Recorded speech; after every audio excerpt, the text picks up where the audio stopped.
The preacher's daughter knelt in the dirt behind the church while her father's voice thundered through the open window above, condemning sinners to eternal damnation, and she wondered if he would still love her when he discovered the truth about who held her heart.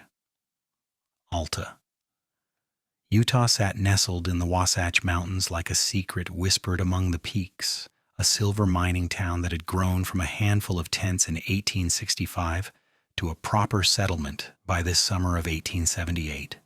The afternoon sun beat down mercilessly on the wooden buildings that lined the main street, their facades dusty and worn from 13 years of mountain weather and the constant passage of miners, merchants, and dreamers seeking fortune in the high country.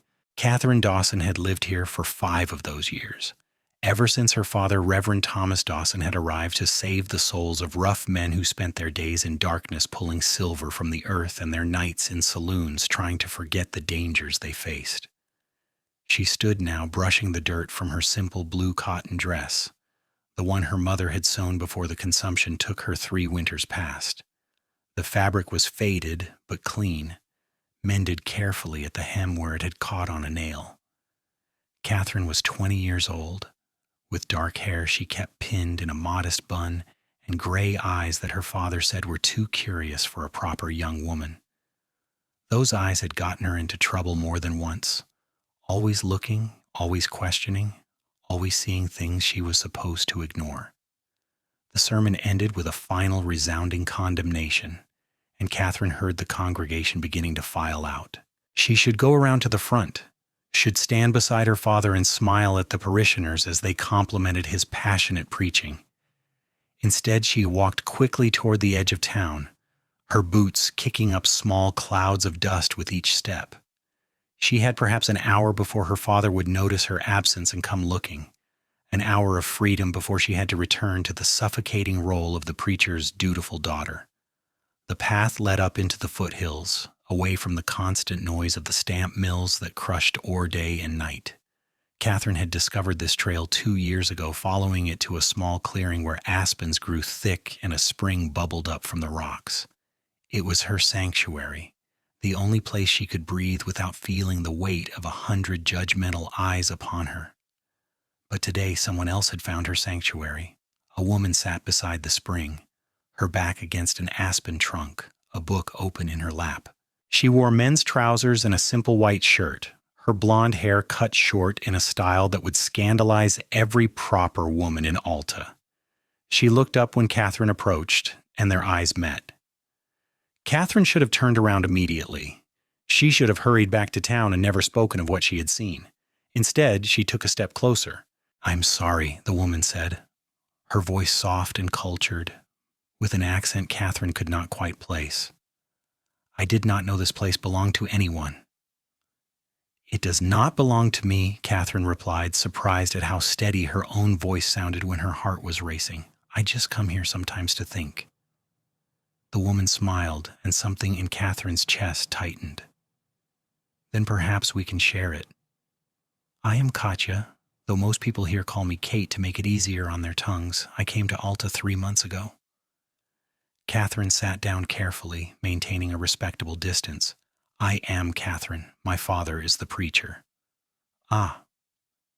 Something shifted in Katja's expression, a guardedness that had not been there before. "Then I should probably leave. I do not think your father would approve of you speaking with someone like me." "Someone like you?" Katja closed her book, marking her place with a dried flower. "A woman who wears trousers and lives alone above the general store. A woman who came west because she could not bear to live the life her family had planned for her back in Philadelphia. A woman who prefers the company of other women to that of men in all the ways that matter." The words hung in the air between them, dangerous and honest. Katherine knew she should be shocked, should clutch her Bible and run back to her father's house. Instead, she felt something loosening in her chest, as if bands she had not known were there had suddenly fallen away. "My father would not approve," Katherine said slowly, "but I am not my father."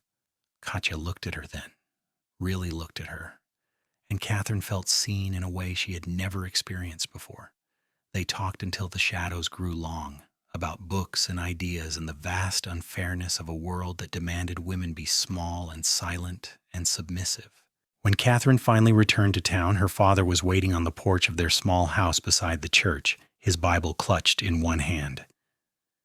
"Where have you been?" His voice was cold, controlled, more frightening than any shout. "Walking, thinking.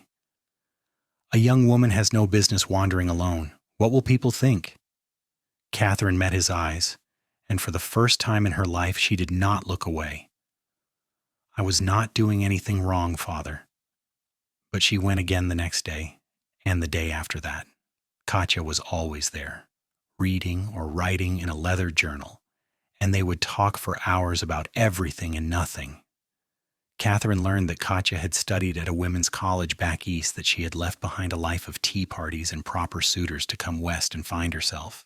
Katja learned that Katherine had taught herself to read Latin from her father's books, that she sometimes lay awake at night wondering what her life might have been if she had been born anywhere else, as anyone else. On the seventh day, as the sun filtered through the aspen leaves and painted them both in gold and green light, Katja reached out and took Katherine's hand. It was such a simple gesture, one that should have meant nothing.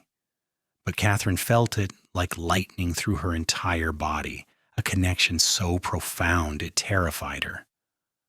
"I have to tell you something," Katherine whispered. "These past weeks I have felt things I do not understand, things I was taught are wrong." "And do you believe they are wrong?" Katja asked gently. Katherine looked at their joined hands, at the way Katja's fingers interlaced with her own so perfectly. "No, that is what frightens me most. I do not believe it is wrong at all." They kissed there among the aspens, gentle and tentative and absolutely world-changing. Katherine had been kissed before, awkward stolen moments with the banker's son who had courted her briefly the previous year. Those kisses had felt like nothing, a confusion of noses and teeth and disappointment. This was different. This felt like coming home to a place she had never known existed. For 3 months, they met in secret.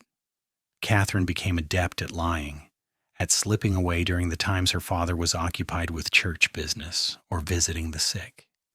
She told herself they were not doing anything truly wrong, that their stolen kisses and whispered words of affection were innocent compared to what unmarried men and women did in the dark corners of saloons. But she knew her father would not see it that way.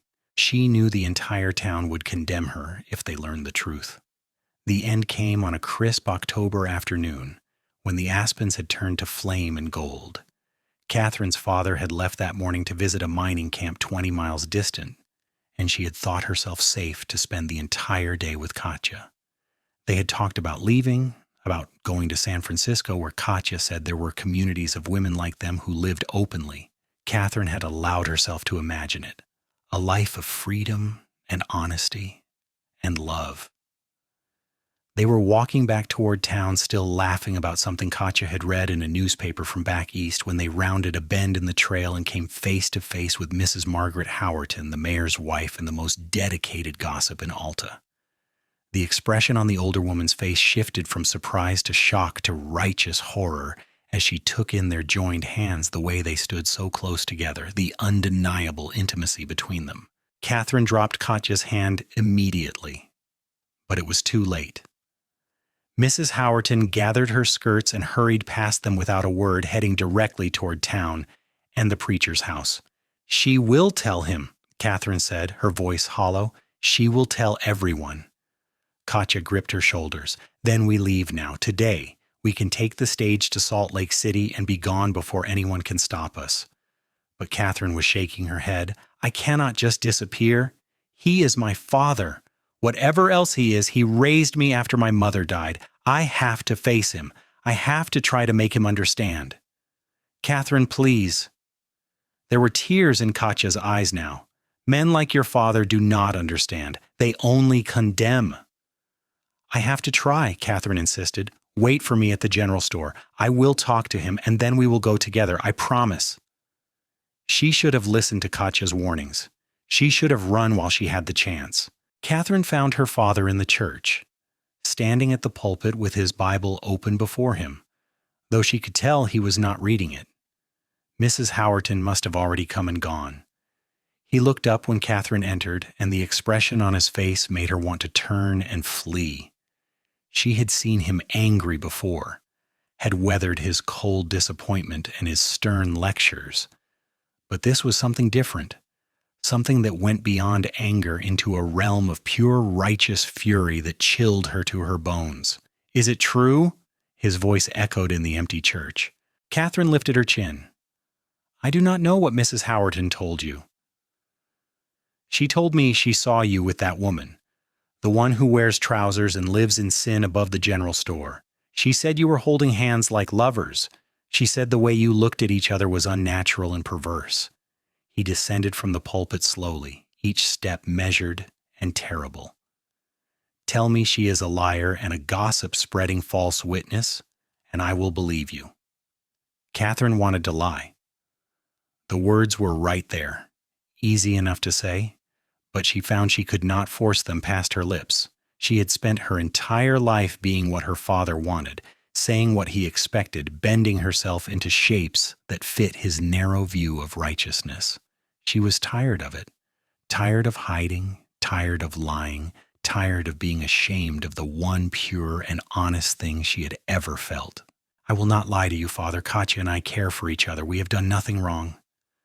The sound of his palm striking her cheek cracked through the church like a rifle shot. Katherine staggered back, her hand flying to her burning face. Her father had never struck her before, not once in 20 years. "You dare speak such filth in the house of God?" His voice was shaking now. "You dare defend your perversion under this roof?" "It is not perversion." Katherine's own voice rose to match his. "It is love. The same love you preach about every Sunday. How can love be wrong?" "Love?" He laughed, a harsh, bitter sound. "You do not know what love is. You have been corrupted by that woman, led astray by unnatural desires and sinful urges. But I can save you, Katherine. We will pray together, and you will renounce this wickedness, and God will cleanse your heart of this sickness." "There is nothing sick about my heart," Katherine said quietly. "For the first time in my life, I feel whole. I feel like myself. Why can you not be happy for me?" Her father's face had gone purple with rage. "Because you have brought shame upon this family and this church, because you have chosen damnation over salvation, because you have become everything I have preached against." He pointed toward the door. "Get out. Get out of this church and out of my house. You are no daughter of mine." Katherine felt the words like a physical blow, worse than the slap across her face. "Father, please, we can talk about this. We can—" "There is nothing to talk about. You have made your choice, and now you will live with the consequences. Take whatever belongings you can carry and leave this town. If you are still here by sunset, I will have the sheriff arrest you for public indecency and corruption of morals. Do you understand me?" She understood. She understood that the man she had called father had never truly loved her, only the obedient reflection of himself that he had tried to shape her into. She understood that there would be no forgiveness, no understanding, no mercy. She understood that she was alone. Katherine walked out of the church with her head high even as tears streamed down her face. A small crowd had gathered in the street, drawn by the shouting. She could see Mrs. Howerton among them, wearing an expression of smug satisfaction. Other faces showed shock, disgust, pity, or carefully blank indifference. No one spoke to her. No one moved to help her. She went to her father's house one last time and packed what little she owned into a canvas bag. A few dresses, a shawl her mother had knitted, a small leather book of poetry that had been a gift for her 16th birthday. She had no money of her own, nothing of value she could sell. Everything she had ever had came from her father, and he had made it clear she was entitled to nothing more. Katherine walked through the town toward the general store, feeling the weight of stares and whispers following her like a physical presence. She climbed the outside stairs to the room above where Katja lived, knocked once, and waited. Katja opened the door immediately, her face pale. I heard the shouting from the church. Katherine, I am so sorry. Katherine walked into the small room and set down her bag. We need to leave. He gave me until sunset. Of course. I have some money saved. We can take the evening stage to Salt Lake City. Katja pulled a small trunk from beneath her bed and began packing her own belongings with quick, efficient movements. Wait. Katherine caught her arm. You do not have to do this. You have a life here, a job at the store. You do not have to throw everything away for me. Katja cupped Katherine's bruised cheek gently. There is nothing for me here without you. And besides, I think we both know Alta was never going to be our home. We always knew we would have to leave eventually. They packed in silence, moving around each other in the small space with a coordination that came from the months they had spent together. Katherine changed from her dress into a spare set of Katja's trousers and a shirt, partly for practicality and partly as a final gesture of defiance. If the town was going to condemn her anyway, she might as well be comfortable. They left through the back door as the sun began to sink toward the mountains, avoiding the main street and the curious eyes of the townspeople. The stage station was at the far end of town, and they had almost made it when a voice called out behind them. Katherine! She turned to see young Timothy Wright, the banker's son who had courted her the year before, jogging to catch up with them. He was a kind man, earnest and good-hearted, if somewhat simple in his faith. She had rejected his proposal gently, telling him she did not feel for him what a wife should feel for a husband. He had accepted her refusal with grace and had remained friendly ever since. Timothy, she said carefully, I am surprised you are speaking to me. I imagine you have heard what everyone is saying. He stopped a few feet away, breathing hard from his run. I heard. The whole town has heard. He glanced at Katja, then back at Katherine. I also heard your father cast you out with nothing but the clothes on your back. That is not right, Katherine. No matter what you have done, no matter what he thinks you have done. He pulled a small leather pouch from his pocket and pressed it into Katherine's hands before she could protest. There is $30 in there. It is not much, but it should get you wherever you are going and keep you fed for a while. Katherine felt fresh tears burning in her eyes. Timothy, I cannot take your money. Yes, you can. You were always kind to me, even when you were breaking my heart. He smiled sadly. I want you to be happy, Katherine. Wherever you end up, whatever you do, I hope you find happiness. He tipped his hat to them both and walked away before Katherine could find words to thank him. She clutched the pouch to her chest, overwhelmed by the unexpected kindness in the midst of so much cruelty. There are still good people in the world, Katja said softly. They reached the stage station just as the driver was making his final preparations. Katherine used some of Timothy's gift to purchase 2 tickets to Salt Lake City, ignoring the curious looks from the station manager. The stage was already occupied by a traveling salesman who eyed them with frank interest but said nothing. As the driver climbed into his seat and took up the reins, Katherine looked back at Alta one last time. The town looked peaceful in the fading light, the mountains rising behind it like protective walls. She had thought of it as home for 5 years, had believed she would live out her life here as the preacher's daughter, and eventually the preacher's wife's mother to a new generation of faithful children. Now she was leaving with nothing but a bag of clothes and $30, fleeing like a criminal in the night. The stage lurched into motion, and Alta began to recede behind them. Katherine felt Katja's hand slip into hers, warm and solid and real. They could not speak openly with the salesman watching, but the touch said everything that needed to be said. They were together. They were alive. They were free. The journey to Salt Lake City took 3 days, changing stages at small way stations and sleeping in rough accommodations that cost precious dollars from their dwindling supply. Katherine learned what it meant to be truly on her own, to have no one to turn to and nowhere to go back to if things went wrong. It was terrifying and exhilarating in equal measure. Salt Lake City was larger than Katherine had imagined, a proper city with broad streets and substantial buildings of brick and stone. The Mormon influence was evident everywhere.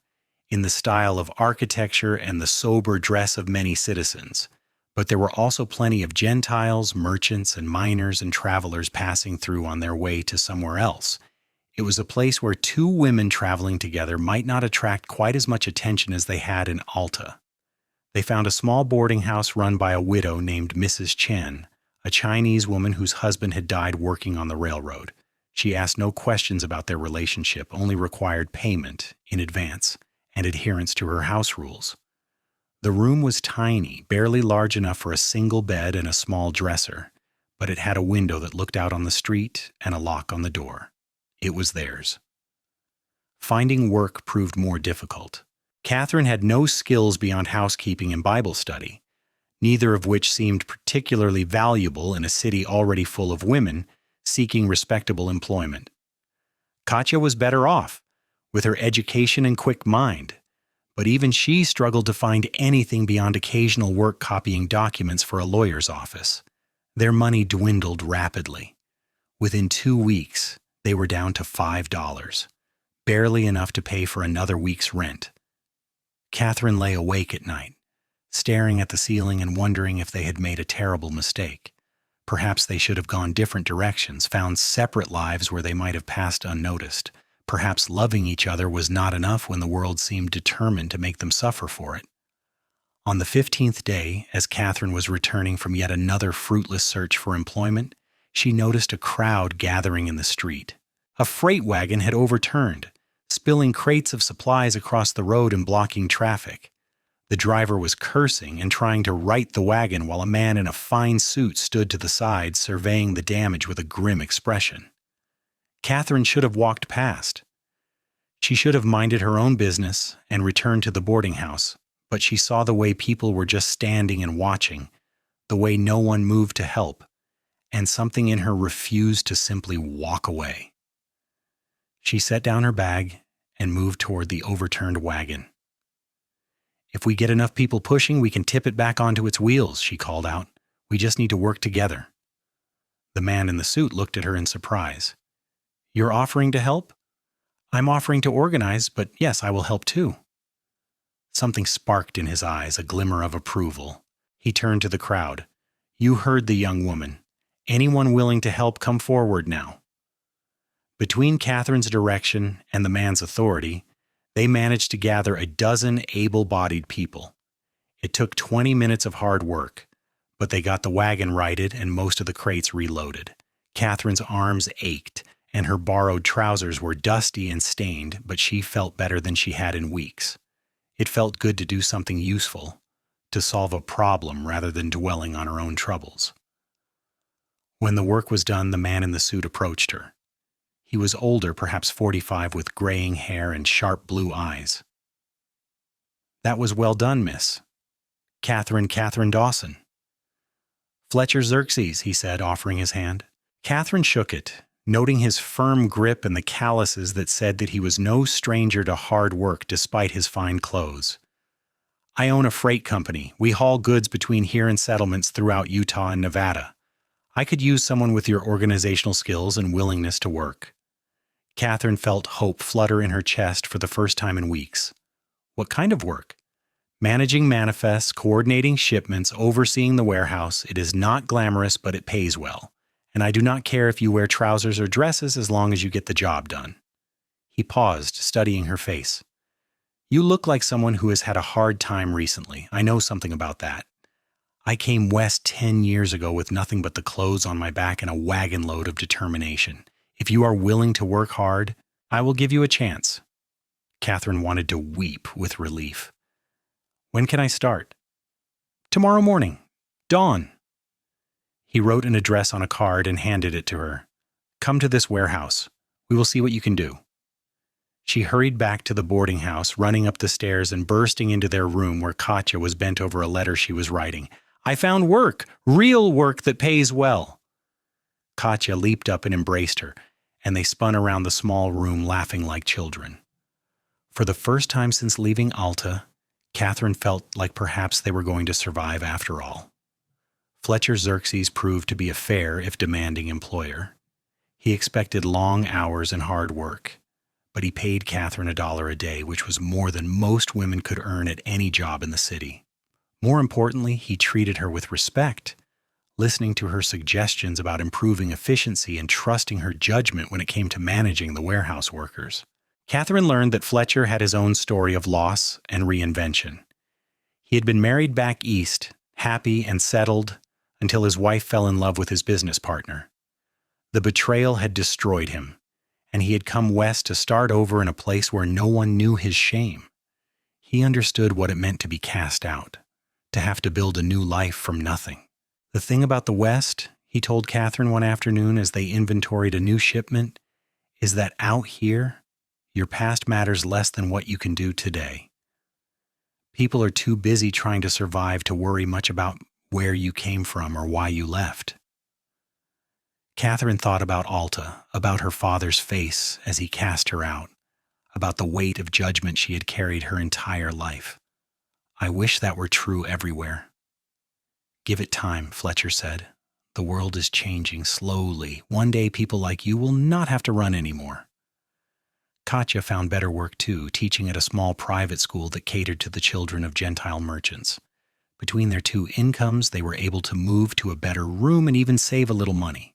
They were not wealthy by any means, but they were surviving, building a life together in the shadows of a society that did not acknowledge people like them. But Salt Lake City, for all its relative anonymity, was still not home. Katherine could feel it in the way Katja sometimes stared out the window with sad eyes, in the careful distance they maintained in public, in the constant awareness that they had to hide the most fundamental truth about themselves. They were alive and together, but they were not free. One evening in late spring, nearly 6 months after they had fled Alta, Fletcher invited Katherine to join him for dinner at a restaurant downtown. It was unusual enough that Katherine felt a flutter of concern. Had she done something wrong? Was he going to let her go? But when she arrived, Fletcher was relaxed and smiling. He ordered them both steaks and good wine, and they talked about business and the latest news from the East. It was not until the meal was finished and coffee had been brought that he got to his real purpose. I have a proposition for you, he said, leaning back in his chair. I'm expanding the business, opening a new freight route to Virginia City, Nevada. The silver mines there are booming, and there is serious money to be made hauling supplies and equipment, but I need someone I can trust to run the operation out there, someone with a good head for organization and the spine to deal with rough characters. Katherine set down her coffee cup carefully. You want me to go to Virginia City? I want you to run the entire Nevada operation. It would mean a significant raise, profit sharing even. You would be your own boss out there, answering only to me. And from what I hear, Virginia City is the kind of place where people do not ask too many questions about your private life. Live and let live is the motto out there. Katherine felt her heart racing. That is an incredibly generous offer, Fletcher. But I cannot simply pick up and leave. There is Katja to consider. Fletcher smiled. I am aware of your situation, Katherine. I have been since the day I hired you. Do you really think I did not notice the way you light up when you talk about her? The way you rush home every evening as if you cannot bear to be apart a moment longer than necessary? He held up a hand as Katherine started to speak. I am not judging. I am the last person who would judge anyone for loving the wrong person according to society's rules. I just want you to know that if you take this job, you can bring Katja with you. You can be open about who you are to each other. Virginia City is rough and wild and full of people running from something. 2 women living together will hardly raise an eyebrow. Katherine felt tears burning in her eyes. Why are you doing this for me? Because I see something in you that reminds me of myself at your age. Because I believe talent should be rewarded regardless of who you love. And because, frankly, you are the best warehouse manager I have ever had, and I would be a fool to lose you over something that has nothing to do with your ability to do the job. He pulled out a contract and slid it across the table. Think about it. Talk to Katja. But the offer stands. Katherine took the contract home and spread it out on their small table. Katja read it carefully, her expression unreadable. When she finished, she looked up at Katherine with tears in her eyes. He is offering you everything we have dreamed of. A fresh start in a place where we can be ourselves. He is offering us everything, Katherine corrected. I would not go without you. Katja came around the table and pulled Katherine into her arms. Then we should go. We should take this chance and see where it leads us. They arrived in Virginia City, Nevada in June of 1879, riding in one of Fletcher's freight wagons loaded with their meager belongings and a substantial shipment of mining equipment. The town clung to the side of Mount Davidson like a determined prospector, a chaotic jumble of wooden buildings and mine works that seemed to defy gravity and common sense. The famous Comstock lode had made Virginia City one of the richest towns in the West, and the evidence of wealth was everywhere, from the grand hotels to the elaborate mansions perched on the hillside. But there was also a rawness to the place, a sense that civilization was still a thin veneer over something wild and untamed. Saloons and brothels operated openly on every street. Men carried guns as casually as they carried pocket watches. The stamp mills ran day and night, filling the air with a constant thunder that Katherine could feel in her bones. Fletcher had been right about one thing. In Virginia City, nobody cared about two women living together. The boarding house keeper who rented them a room did not even blink when Katherine explained that they needed only one bed. The merchants Katherine dealt with in setting up the freight office cared only whether she could pay her bills and deliver goods on time. After so many months of hiding and watching over their shoulders, the freedom was intoxicating. The freight office Fletcher had leased was on C Street, the main commercial thoroughfare. It was a substantial space with room for offices, a warehouse, and a loading area where wagons could come and go. Katherine threw herself into the work of getting the operation running, hiring teamsters and warehouse workers, establishing relationships with the mines and merchants who would be her customers. Katja found work almost immediately, teaching at a school that served the children of mine workers and shopkeepers. Her education and Eastern refinement were valued here, where many of the newly rich mine owners wanted their children to have proper learning. She came home each evening with stories about her students, and Katherine loved watching her face light up as she talked about a child who had finally mastered long division or learned to read a difficult passage. They were happy. For the first time in either of their lives, they were able to simply be themselves without fear or shame. They held hands walking down the street in the evenings. They introduced each other as partners without having to explain or justify. They built a life together that felt real and solid and their own. But Katherine could not entirely escape her past.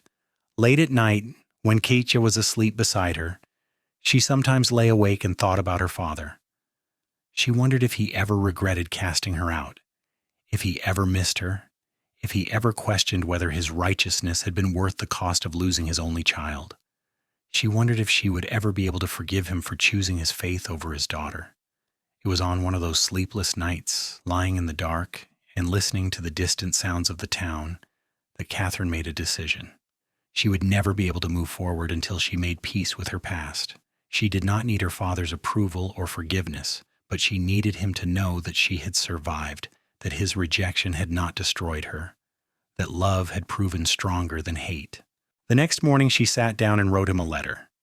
It took her 3 tries to get it right, to find the words that expressed what she needed to say without anger or bitterness. She told him about her life in Virginia City, about the work she was doing, and the community she had found.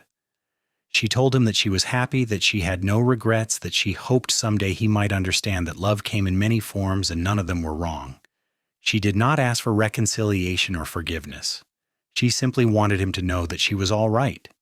She never received a response. She had not really expected one. But somehow the act of writing the letter freed something in her. She had said what she needed to say. Whatever her father chose to do with that information was his choice to make. Summer gave way to fall, and the freight business flourished.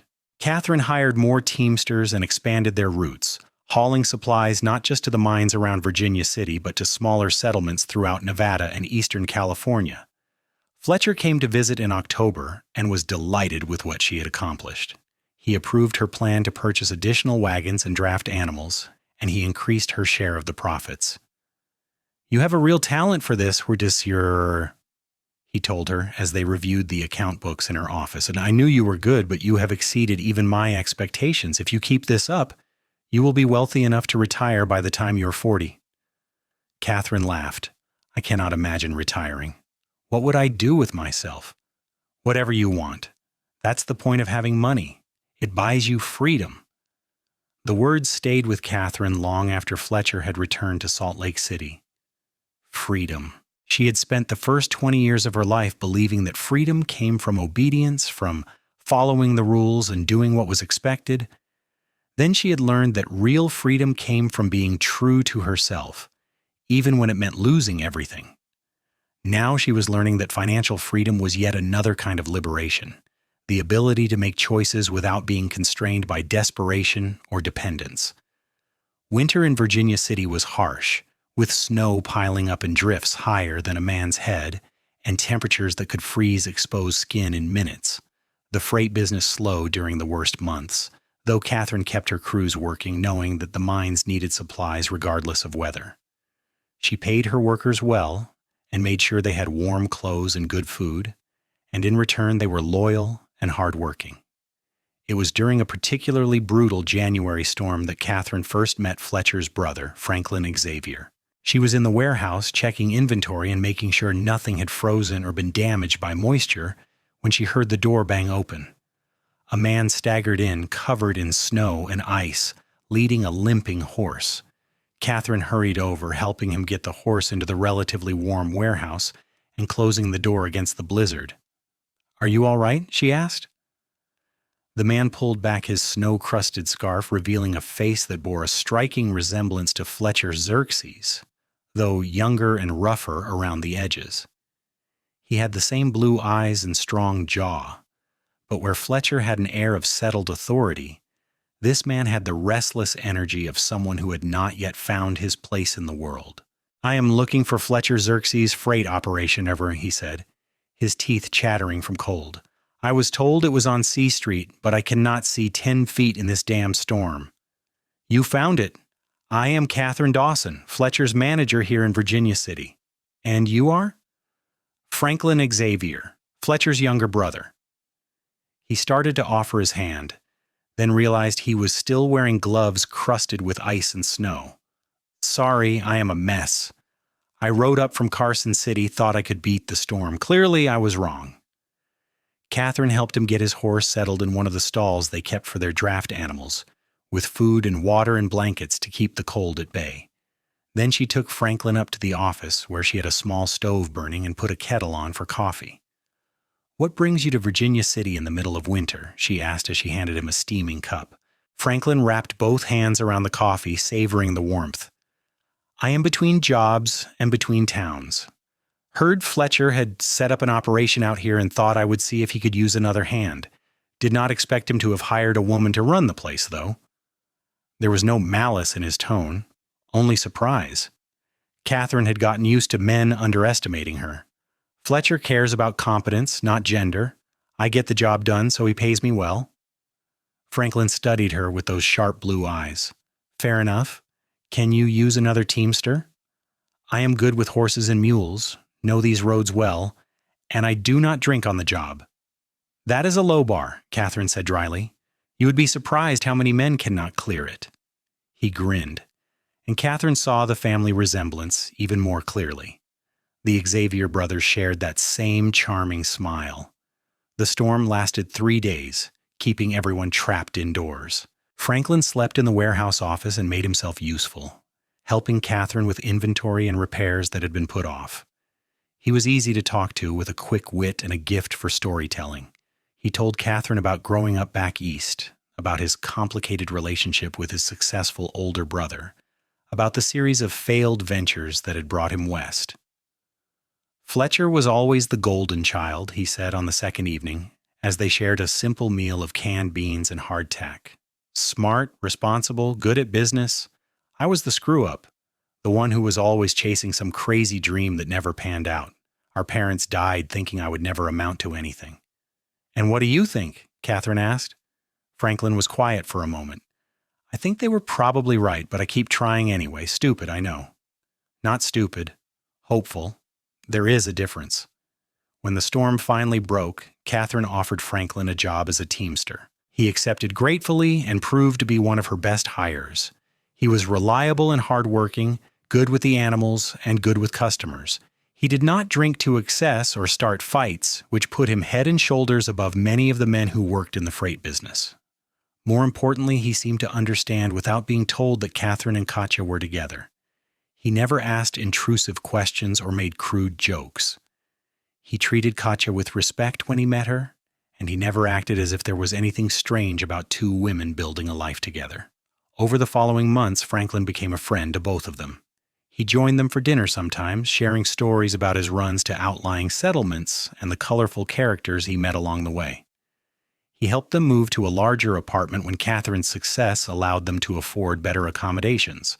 He was there when they needed heavy furniture moved, or when they wanted a male friend to accompany them to the theater for propriety's sake. Katherine noticed that Franklin seemed lonely despite his friendly nature. He had friends among the other teamsters, men he drank and played cards with, but there was a certain isolation to him, as if he was holding himself apart from getting too close to anyone.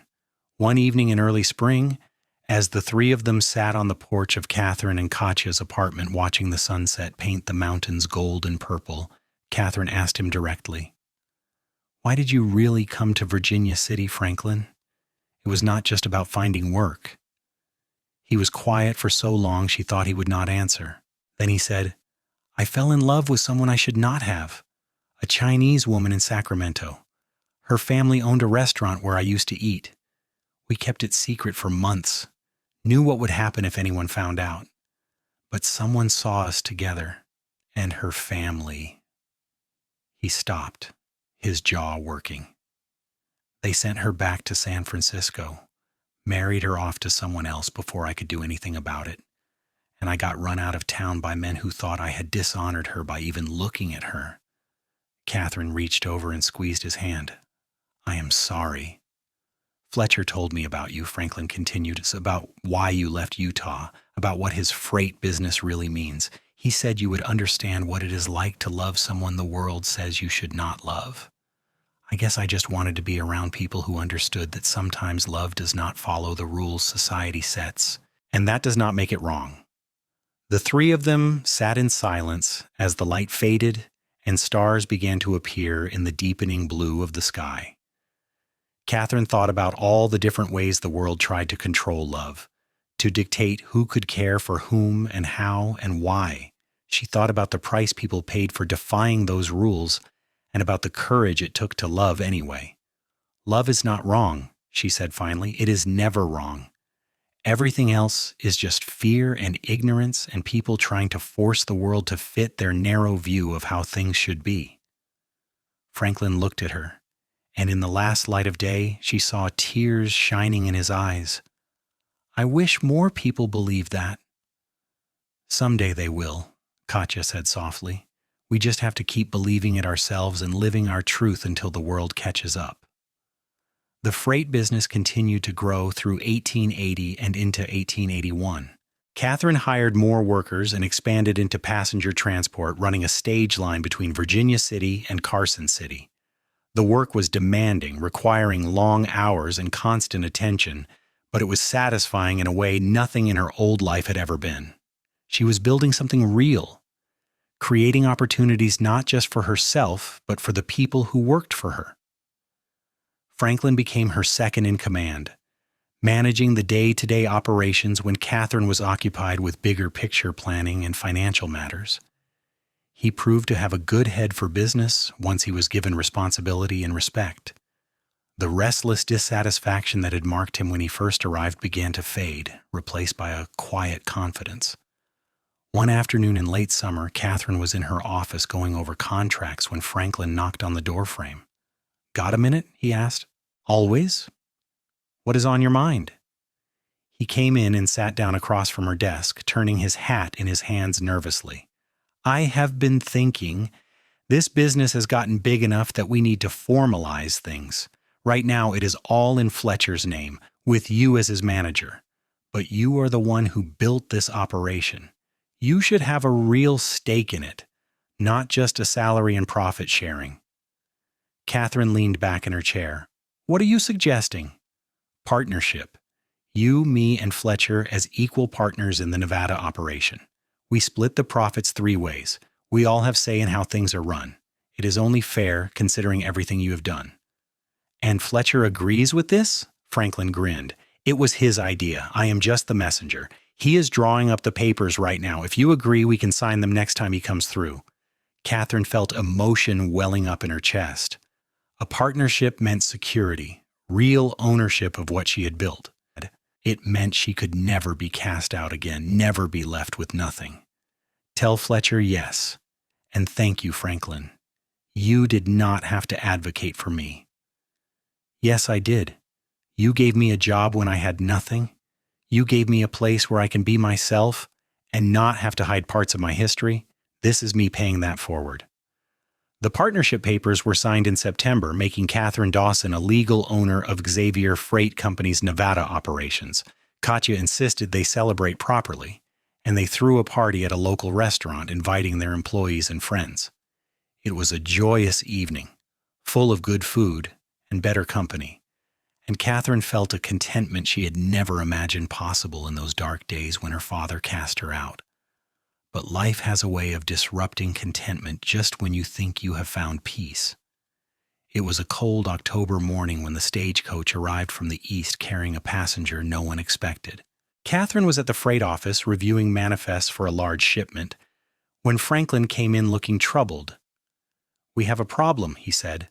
"Or maybe not a problem, I'm not sure.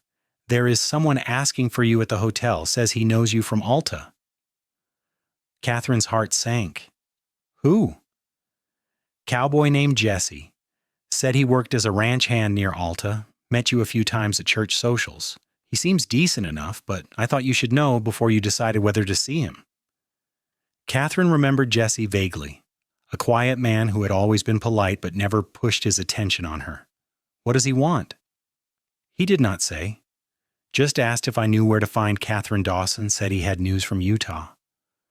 Katherine felt dread pooling in her stomach. News from Utah could only mean one thing. Something had happened to her father. She found Jesse at the International Hotel, sitting in the lobby looking uncomfortable in his rough clothes among the finely dressed mine owners and their wives. He stood when he saw her, hat in hands, his weathered face earnest. "Miss Dawson, thank you for seeing me. I was not sure you would." "What is this about, Jesse?" He glanced around at the other people in the lobby. "Could we speak somewhere more private?" They walked to a small park a few blocks away, one of the few green spaces in the dusty town. Jesse seemed to be gathering his thoughts, and Katherine forced herself to wait patiently, even though anxiety was crawling through her veins. "Your father is dying," Jesse said finally. "Consumption, same as took your mother. The doctor says he has maybe a few weeks left." Katherine felt the words hit her like a physical blow, even though she had been expecting something like this. "Why are you telling me? He made it clear he wanted nothing to do with me." "Because he has been asking for you, not out loud, not to anyone in town, but I have been helping to take care of him, bringing him food and wood for the fire since he got too weak to do it himself. And sometimes he is not quite right in his head from the fever, and he calls your name. He keeps saying he is sorry." Katherine sank onto a bench, her legs suddenly weak. "Did he send you to find me?" "No. He does not even know I left Alta. But Miss Dawson, I watched what he did to you. I watched him cast you out for loving that woman, and I thought it was wrong then, and I still think it is wrong now. But he is dying alone, and I thought you should know. What you do with that information is your choice to make." Jesse left her sitting there in the park, heading back to the hotel to arrange a return trip to Utah. Katherine sat for a long time, watching the autumn leaves skitter across the ground and trying to sort through the tangle of emotions in her chest. She found Katja at the school, teaching a classroom full of children their multiplication tables. Katherine waited outside until the lesson ended and Katja dismissed her students for the day. When they were alone, Katherine told her about Jesse's visit and her father's condition. Katja took both of Katherine's hands in hers. "What do you want to do?" "I do not know. Part of me wants to let him die alone, the way he tried to leave me alone. But another part of me remembers how he held me when my mother died, how he sat up with me for 3 nights when I had scarlet fever as a child, how he taught me to read and encouraged my questions about the world. He was not always cruel. He was my father. Then you should go, Katja said gently, not for him, but for you, so you never have to wonder if you should have gone. Katherine knew she was right. She arranged to leave the next morning, taking one of the company's fastest horses and riding hard to make the 4-day journey back to Alta. Franklin insisted on coming with her, both for safety and for moral support. Katja wanted to come too, but her teaching contract required she give notice, and Katherine thought perhaps it was better she face her father alone. The ride to Alta was long and difficult, pushing through autumn storms and sleeping in rough way stations. Franklin did not press her to talk, but his presence was comforting. He had his own complicated relationship with family, his own history of disappointing his parents and being disappointed by them in turn. He understood the conflicted feelings that came with obligation and resentment tangled together. They arrived in Alta on a gray afternoon, the town looking smaller and shabbier than Katherine remembered. Nothing had really changed, but everything felt different now that she was seeing it through the eyes of someone who had escaped rather than someone who belonged. The preacher's house beside the church looked neglected, the paint peeling and weeds growing in what had once been a neat garden. Katherine dismounted and tied her horse to the fence, then stood for a moment gathering her courage. Franklin stayed back, leaning against his own horse and giving her space. Katherine knocked, then entered without waiting for an answer. The house was dim and cold, no fire burning in the hearth despite the chill in the air. She found her father in his bedroom, lying in the same bed where her mother had died. He had wasted away to almost nothing, his skin yellow and waxy, his breathing shallow and labored, but his eyes were open, and they focused on her with unmistakable recognition. "Katherine," he whispered, "you came." She pulled a chair close to the bed and sat down. "Jesse said you were dying. Jesse is a good man, better than I deserve." Her father coughed, a wet, rattling sound that made Katherine's chest ache in sympathy despite everything. "I did not ask him to find you. I did not think you would come even if you knew. I almost did not." He closed his eyes for a moment. When he opened them again, there were tears tracking down his hollow cheeks.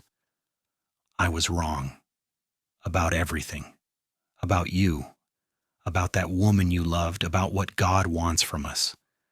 I have had a lot of time to think, lying here dying, and I realized that I spent my whole life preaching about love while understanding nothing about it." Katherine felt her own eyes burning with tears. "Why did you cast me out? If you loved me, how could you do that?" "I was afraid," he said simply, "afraid of what people would think, afraid of losing my position in the church, afraid that your choices reflected on me and made me a failure as a father. I chose my pride over my daughter, and I have regretted it every day since you left. You told me I was damned. You told me my love was perversion and sin. I know, and I was wrong. I see that now. Love is not wrong, Katherine. You tried to tell me that, and I would not listen, but you were right. Love is never wrong." He reached out a trembling hand, and after a moment's hesitation, Katherine took it. His skin was paper thin and cold. "Can you forgive me?" Katherine sat with that question, turning it over in her mind. Could she forgive him? Did she want to? Forgiveness would not undo the pain of the last 3 years, would not erase the memory of standing in the church while he struck her and cast her out. But holding on to that anger had not brought her peace either. "I forgive you," she said finally, "not because you deserve it, but because I cannot carry that weight anymore. I forgive you, and I release you from whatever debt you think you owe me." Her father sobbed then, great shaking gasps that racked his wasted body. Katherine held his hand and let him cry, offering him the comfort he had denied her when she needed it most. When he finally quieted, she told him about her life in Virginia City, about the business she had built and the community she had found.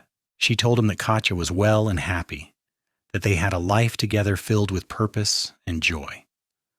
"I am proud of you," her father whispered. "I know I have no right to be, but I am.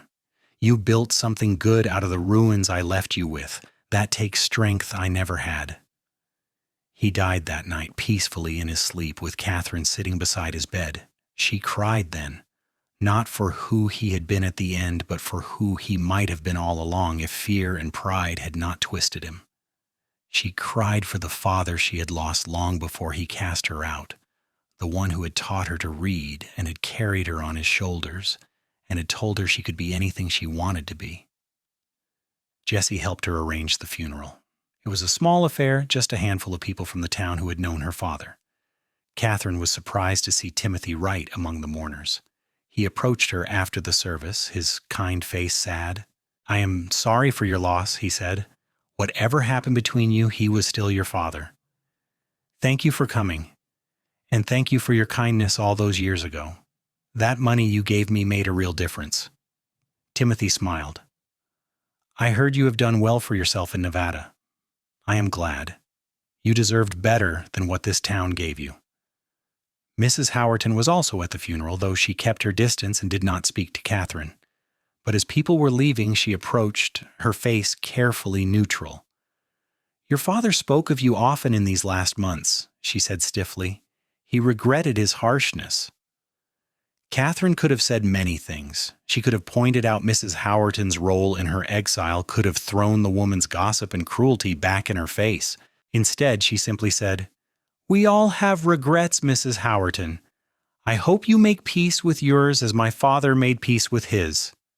She left Alta the next morning with Franklin, riding away from the town that had been her home and her prison. She did not look back. There was nothing there for her anymore. Only memories and ghosts.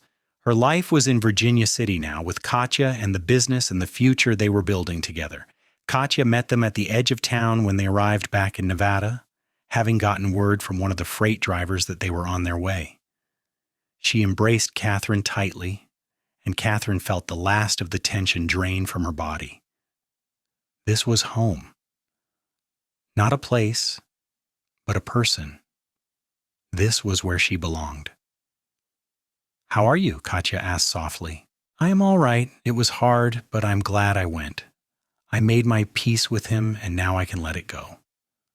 Katherine pulled back and looked into Katja's eyes.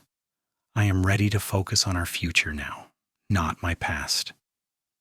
They were married that winter, in a private ceremony with just Franklin and a few close friends as witnesses.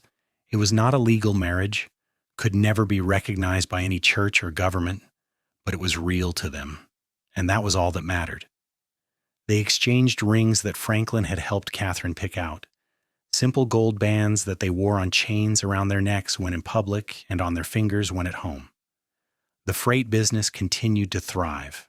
By 1883, Xavier Freight Company had operations in 3 states and employed over 50 people. Katherine and Franklin worked well together, his operational expertise complementing her strategic planning. Fletcher visited regularly, always pleased with their success and bringing news from Salt Lake City. Franklin eventually found love again with a widow named Martha who ran a boarding house in Carson City. She was practical and kind, with 3 children from her first marriage who adored Franklin. When he asked Katherine's advice about whether to pursue the relationship, she told him the same thing the cowboy in her heart had always known. "Love is not wrong, Franklin. It is never wrong. If you care for her and she cares for you, then everything else is just details to work out." They were married in the summer of 1884, and Katherine and Katja stood up as witnesses at the ceremony. Watching Franklin smile at his bride, Katherine thought about how far they had all come from those dark days when they were running from judgment and shame. They had built lives of purpose and meaning, had created families out of friendship and loyalty rather than blood. Life was not perfect. There were still people who looked at Katherine and Katja with disapproval, still moments when they had to be careful about how they presented themselves in certain company. But those moments grew rarer as the years passed. Virginia City was changing, becoming more settled and civilized, but also more tolerant. The rough edges that had made it a haven for outcasts were being smoothed over, but the essential acceptance remained.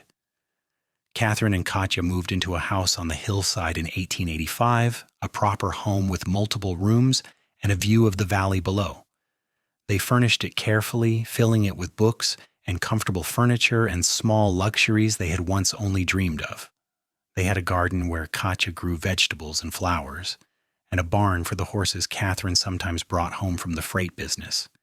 They became pillars of the community in their own quiet way. Katja's school grew to include dozens of students, and she became known as one of the finest teachers in Nevada. Katherine's business acumen was respected by mine owners and merchants throughout the region. They attended the theater and hosted dinners, and lived their lives openly in a way that would have been impossible in Alta. In the spring of 1887, Timothy Wright appeared in Virginia City, traveling through on business for his bank. He sought out Katherine and was delighted to see how well she had done. Over dinner at her home, with Katja playing hostess and Franklin and Martha joining them, Timothy told her that Alta had changed in the years since she left. "Your father's death affected the town more than you might think," he said. "People started questioning some of the rigid beliefs he had preached.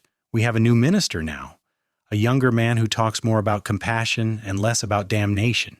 It is still a conservative place, but it is softer than it was." "I am glad," Katherine said honestly. "I would not wish the pain I experienced on anyone else." Timothy raised his glass to second chances and new beginnings. They all drank to that, and Katherine felt a profound sense of gratitude for the twisting path that had brought her to this moment, surrounded by people who loved and accepted her exactly as she was. The years passed with the steady rhythm of a life well lived. The freight business continued to grow and evolve, adapting to changes in mining and transportation. When the railroad finally reached Virginia City in 1888, many predicted it would destroy the freight companies. Instead, Katherine adapted, focusing on short-haul transport and specialized cargo that the railroad could not handle efficiently. Franklin and Martha had 2 more children together, adding to her 3 from her first marriage. Katherine and Katja became honorary aunts to the growing brood, spoiling the children with gifts and stories and occasional adventures.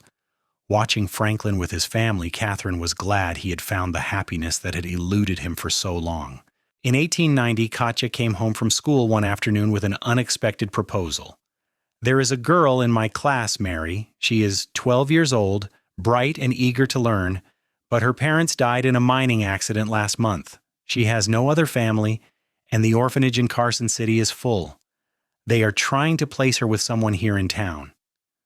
Katherine looked up from the ledger she had been reviewing. "And you think we should take her? I know we cannot adopt her legally, not 2 women living together. But we could be her guardians, give her a home and an education. I have spoken with the territorial judge, and he said he would approve the arrangement if we are willing." Katja's eyes were bright with hope. "We have this house, this life. We could share it with someone who needs it." Katherine thought about her own childhood, about being a motherless daughter in a rigid household where love came with conditions. "Yes," she said, "let us give her what we wished we had been given. Let us give her a home where she can be herself." Mary came to live with them in the autumn of 1890. A quiet girl with dark hair and solemn eyes that had seen too much loss for someone so young. She was wary at first, expecting to be sent away again, expecting this new home to be temporary like all the others. But Katherine and Katja were patient, giving her space to grieve while making it clear she was welcome and wanted. Slowly, Mary began to bloom. She excelled in Katja's school, devouring books and asking endless questions about the world beyond Virginia City. She helped Katherine at the freight office on weekends, learning about business and logistics with the same intensity she brought to her studies.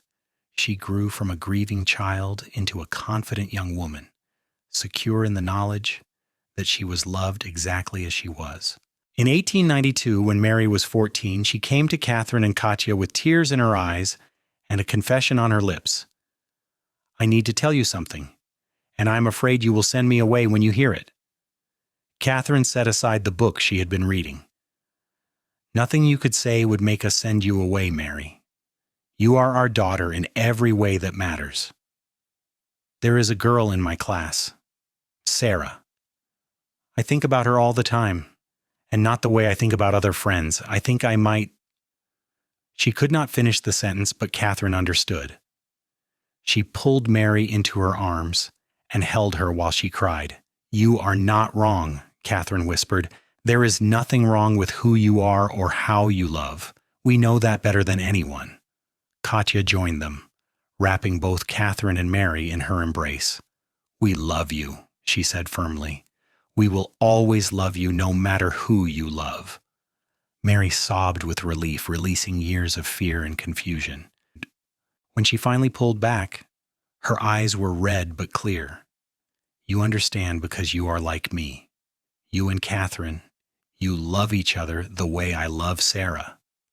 Yes, Katherine said simply.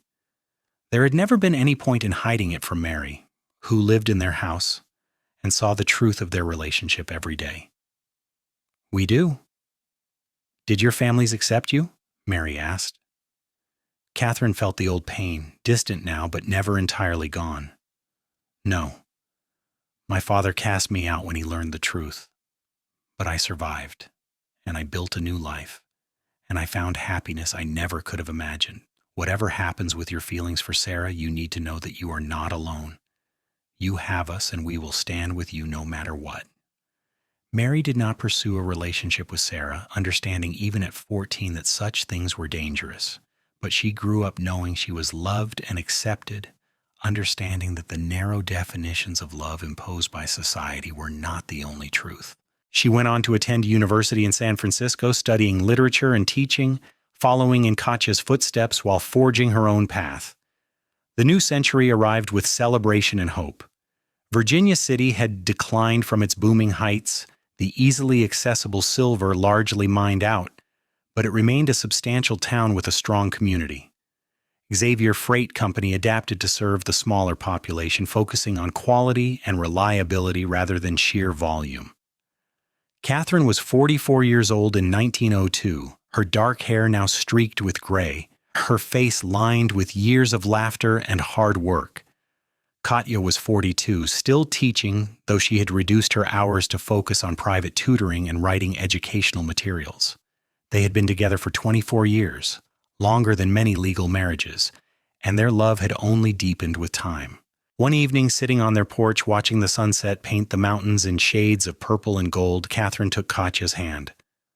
I've been thinking, she said, about everything that has happened since that day in the Aspens when we first met. About how my father cast me out and how I thought my life was over. I was so angry at him for so long. And now? Katja asked softly. Now I realize that his rejection, as painful as it was, set me free. If he had accepted me, I would have stayed in Alta, probably married Timothy Wright or someone like him, lived a small, safe life in that small, safe town. I would never have built this business or helped all the people we have helped. I would never have become who I am meant to be. Do you forgive him truly? Katherine considered that. I do. Not because what he did was right, but because holding on to anger serves no purpose. He gave me life and raised me as best he knew how. Then he set me free even if he did not mean to. That is enough. Katja leaned her head on Katherine's shoulder. I love you. I love you too, I always will. They sat in comfortable silence as stars began to appear in the darkening sky. Down the street, they could hear children playing, the sound of horses and wagons on the road, the distant rumble of a stamp mill still operating on the mountainside. It was an ordinary evening in an ordinary town, and it was perfect. Franklin came to visit in the summer of 1903, bringing Martha and their youngest children for a holiday in the mountains. Over a family dinner that included Mary, home from San Francisco for a visit, Franklin raised his glass in a toast. To Katherine and Katja, who taught me that love is never wrong, no matter what form it takes.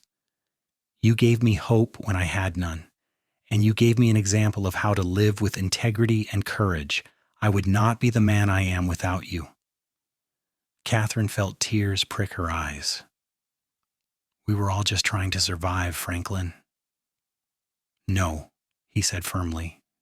You were doing more than surviving. You were showing the rest of us that it was possible to be true to yourself and still build a good life. That took courage I did not have when I first came to Virginia City. You gave me that courage. Martha smiled at her husband fondly, then turned to Katherine and Katja. You gave me a husband who knows how to love without conditions, who teaches our children that kindness matters more than conformity. That is a gift I can never repay. Mary stood then, raising her own glass.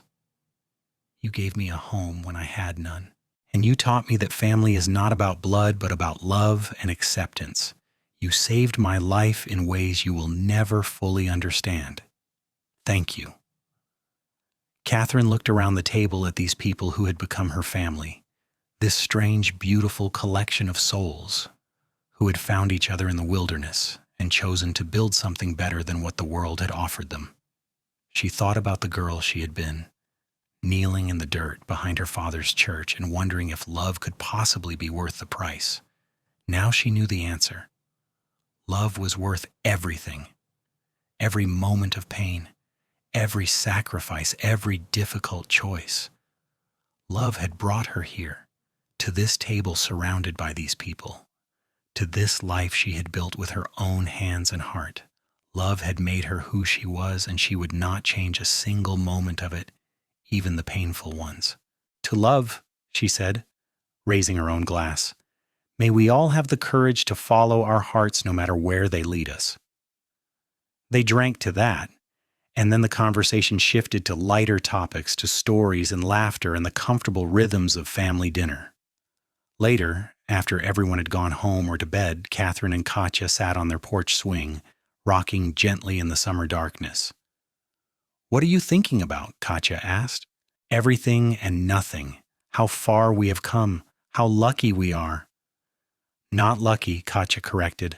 Lucky is when something good happens by chance. We worked for this. We fought for it.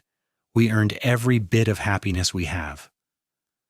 Katherine smiled. You are right. We did earn it. She paused, then added, Do you ever regret it? Giving up the life you might have had in Philadelphia, all the safety and respectability that came with it? Never, Katja said without hesitation. I would rather have one day living honestly with you than a lifetime of comfort built on lies. I knew that the moment I met you in the Aspens, and nothing that has happened since has changed my mind.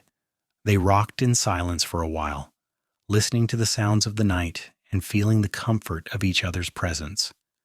Katherine thought about her father's words, spoken from his deathbed. Love is never wrong. It had taken him a lifetime to learn that truth, but he had finally understood it before the end. She hoped that understanding had brought him peace. The years continued to pass, each one adding new layers to their story. The freight business eventually passed to Franklin's oldest son, who had grown up around wagons and horses and had inherited his father's talent for the work. Katherine retired in 1910 at the age of 52, content to let the younger generation take over while she focused on other interests. She and Katja traveled, taking the train to San Francisco and Denver and even back east to New York. They visited Mary, who had become a professor at a women's college and lived with a fellow teacher in an arrangement that mirrored their own. They saw the world changing, women demanding the vote, and more freedom. Old prejudices slowly beginning to erode.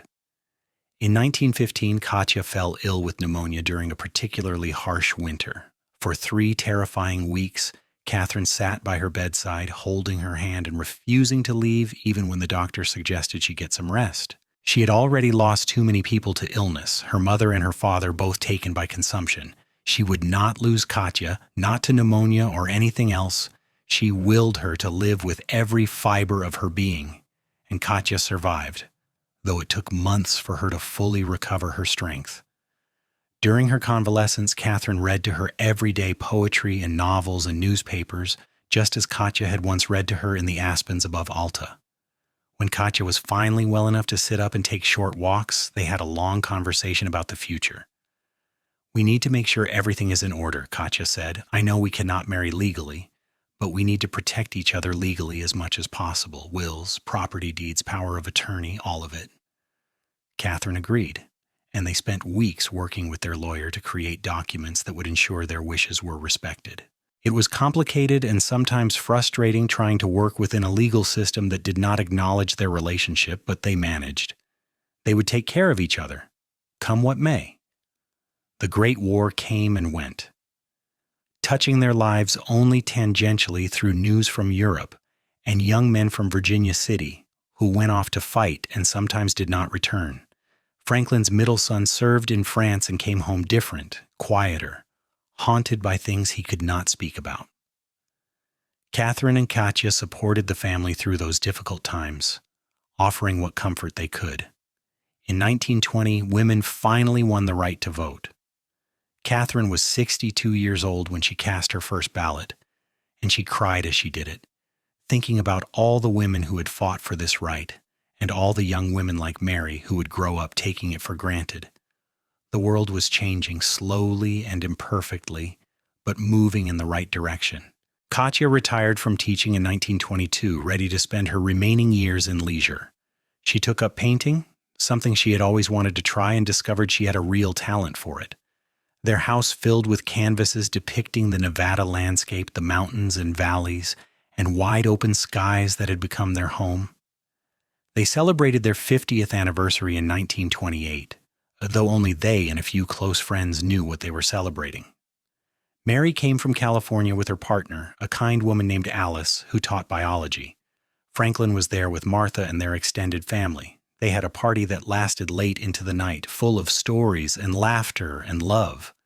Katherine was 70 years old now, her hair completely white, her body slowed by arthritis and decades of hard work, but her mind was sharp and her heart was full. She looked at Katja across their living room, saw her laughing at something Mary had said, and felt the same surge of love she had felt that first day in the Aspens 50 years before. "Penny for your thoughts," Franklin said, settling into the chair beside her. "I was just thinking about how blessed I have been, how much love I have experienced in this life." Franklin smiled. "You taught me that, you know. That love is worth fighting for, worth sacrificing for, worth building a whole life around. I would not have my family, my children, any of this if you had not shown me it was possible." "We taught each other," Katherine corrected. "We all survived because we had each other."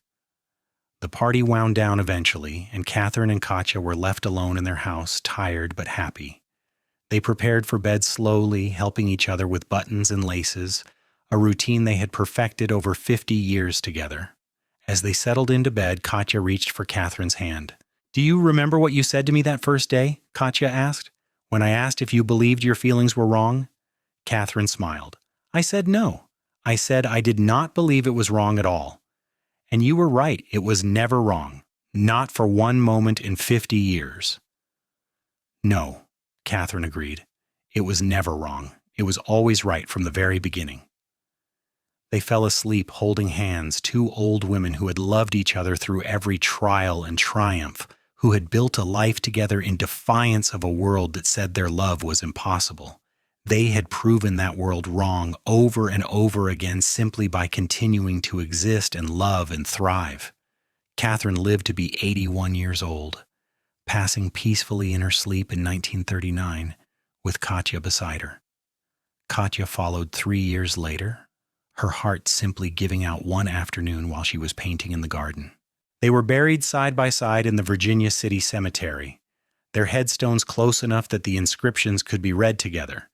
Katherine said, "Beloved friend and partner." Katja said the same. Those who knew them understood what those words really meant.